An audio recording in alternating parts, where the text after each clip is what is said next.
তার একটা ঘটনা আপনাদেরকে শোনাই দিয়ে যাই। আজকের জুমার নামাজ পড়েছেন কে কে?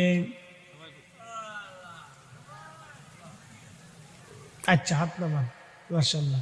আচ্ছা, এখানে যারা জুমা পড়ছেন, আমার দিকে তাকাবেন, যারা জুমা পড়ছেন, এই 100 কদম মসজিদে হাইটে যাইতে এরকম কারো বাড়ি আছে না? যে আপনার বাড়ি থেকে মসজিদ যেতে 100 কদম লাগবে, এরকম আছে না? আচ্ছা, যাইতে 100, আসতে 100, তাহলে কত কদম হয়েছে?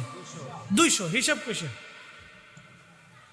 যাইতে 100, আসতে 100, 200 কদম। বুঝলেন?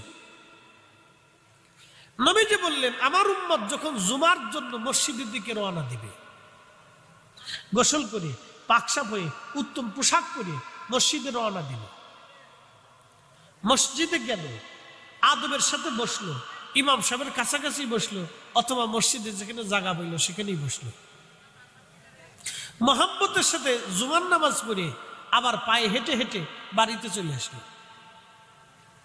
প্রত্যেক কদমে কদমে 1 বছরের নফল, 1 বছর ধরে ইবাদত করলে যে পরিমাণে নেকি, এবং 1 বছর রোজা রাখলে যে পরিমাণে নেকি, প্রত্যেক কদমে আল্লাহ সেই পরিমাণে নেকি দিবে। তাহলে 100 কদম হলে 100 বছর, 200 কদম হলে 200 বছর, 400 কদম হলে 400 বছর।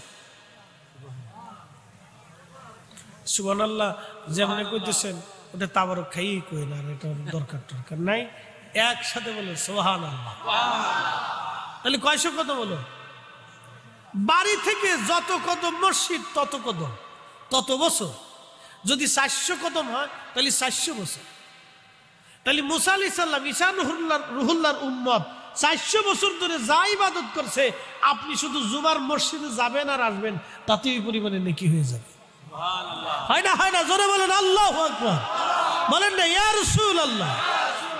এদিকে আমাদের গুণ না নবীর গুণ? আমাদের গুণে না নবীর গুণে? এই জন্য সিন্নি খাইছি, মোল্লা চিনি নাই। সিন্নি খাইছি, মোল্লা